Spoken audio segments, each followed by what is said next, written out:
joining me for my preview of the 2019 Florida State Seminoles. Before I go any farther, if you don't know me, hey there, nice to meet you. I'm Bobby Dirkens. Hit the subscribe button, turn on notifications.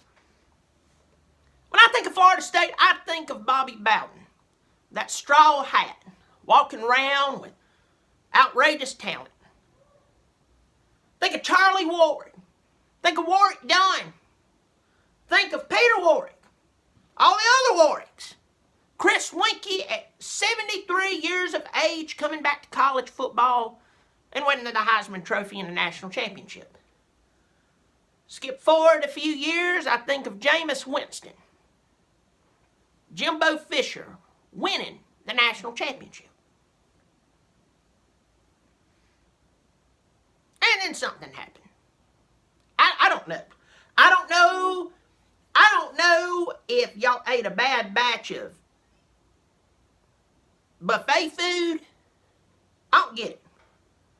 And I know somebody on here, some smart aleck's going to go into my comment section and start typing out, armed with their keyboard, start tapping out. Oh, don't you remember all those times we blew you out? Yes. Don't you remember when you couldn't get good recruits and we could just come in your backyard and recruit anybody? Like Chris Hope?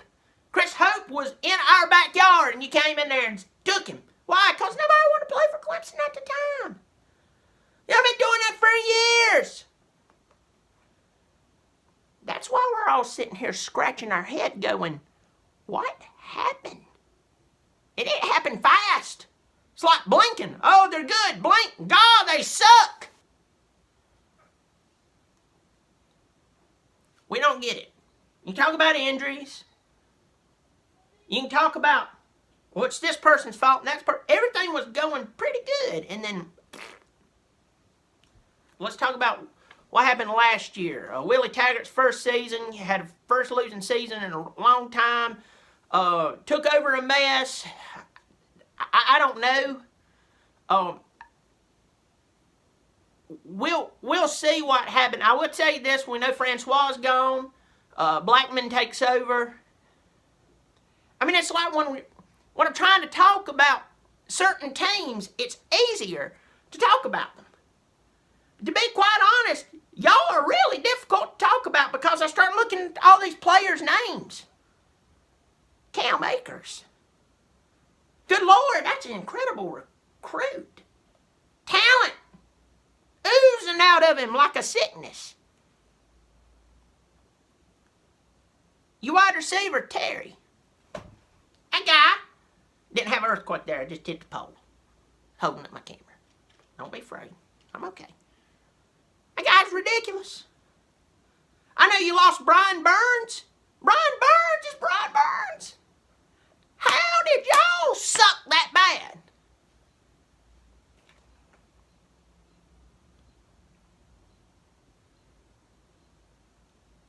Got guys like Keith Gavin, he's going to be playing. Matthews, I think that's his name. They're coming back. Your line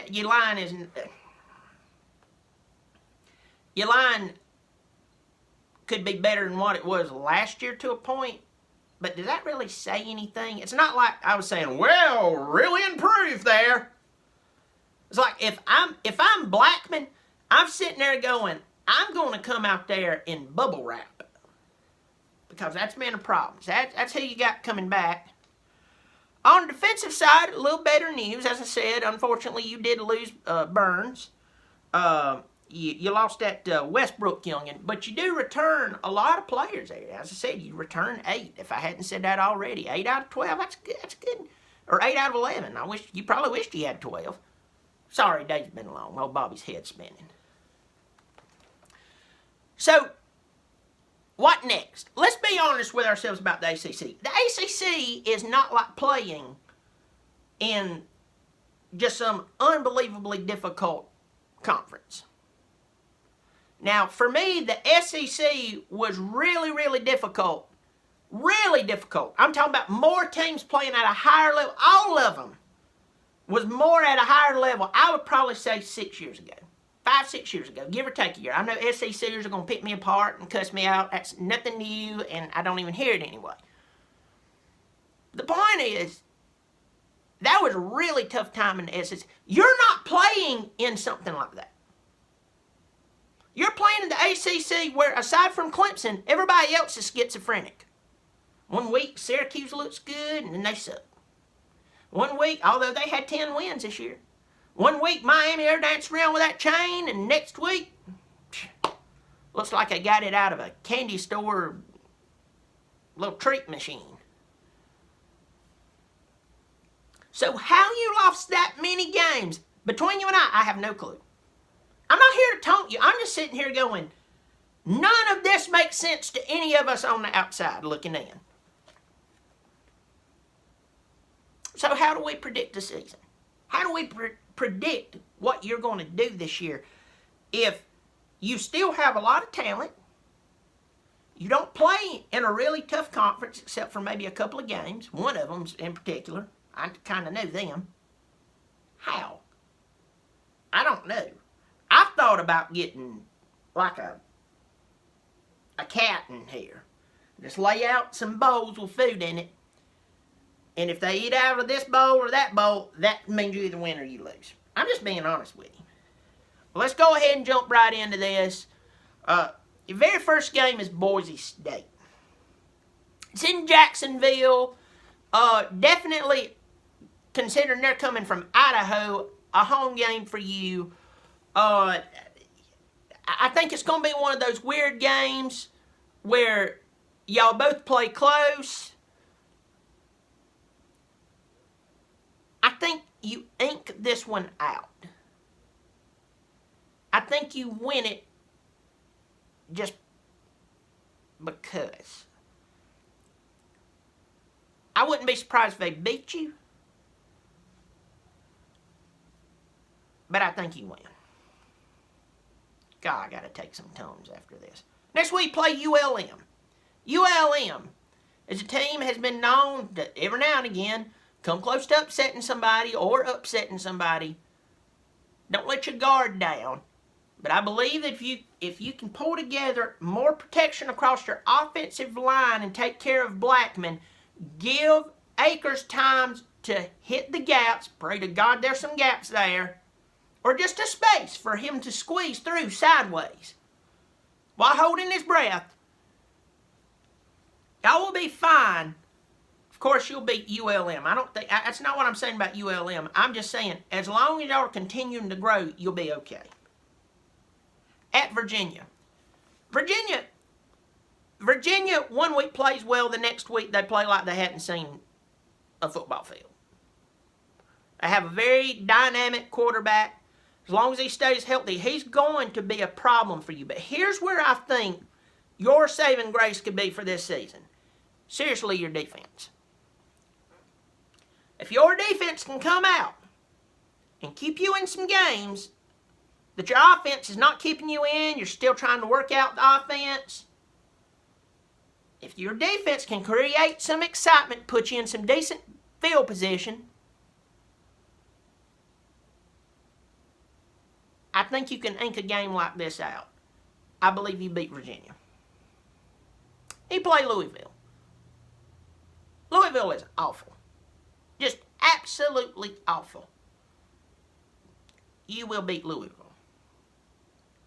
NC State. Our old boy Dave up there. Dave, he loves to talk trash about Clemson. Well, he accused Clemson, not talk trash.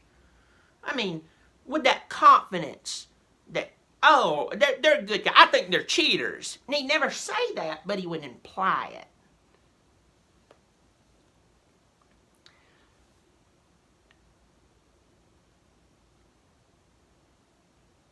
This is a toss-up game. But I believe you beat NC State. I hope that's not the food I just ate that's making me pick y'all. It's really a toss-up game. I think you somehow ink it out against NC State. Both of you are not overwhelming, but where you two are at and you crossroads,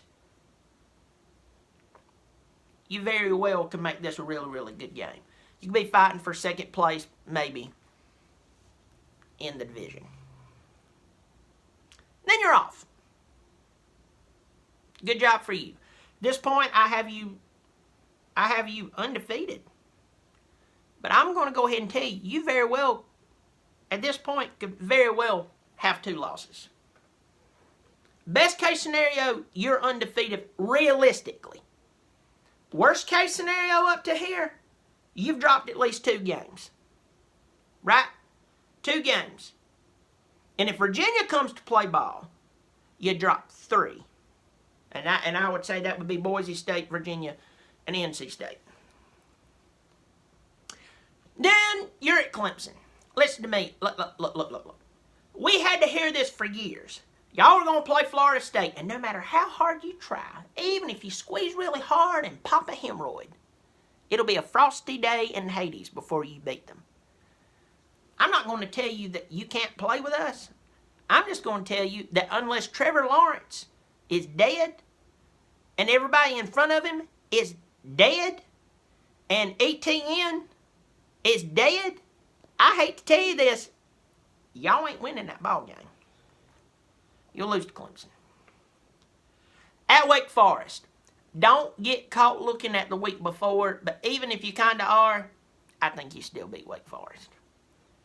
Play Syracuse. Syracuse, we really don't know what the quarterback situation is going to be like. You hear all of these. You always hear stuff about like Dungy. They're like, well, you know, that quarterback behind Dungy, boy, he's really got it going on. You don't know if you've got it going on until the man in front of you is gone and it lays on your shoulders. I believe y'all two fight it out. I believe y'all really fight it out. I believe you barely beat Syracuse. Barely. Very easily could lose that game. Next week you play Miami. Miami's got a first-year head coach, but he's been in that system for years. He's the son of Miami. He's already been running that defense. I believe Martell is going to be set up to be okay. They have enough talent around him to be dangerous. I believe they come to Doak Campbell. I believe they beat you. High-octane game. Manny Diaz is really going to want this game. I believe they beat you. At Boston College. I believe that you're going to come into this game against Boston College thinking about the week before. I think you're going to be thinking about how you should have won against Miami.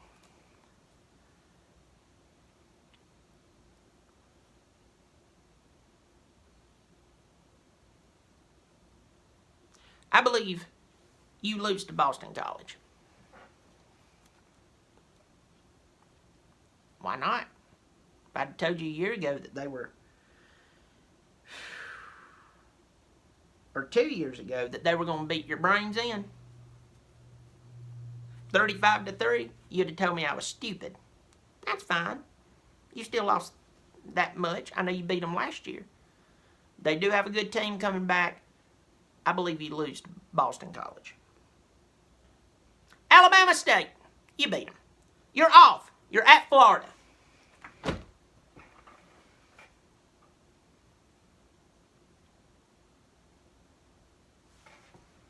You're going to lose that game.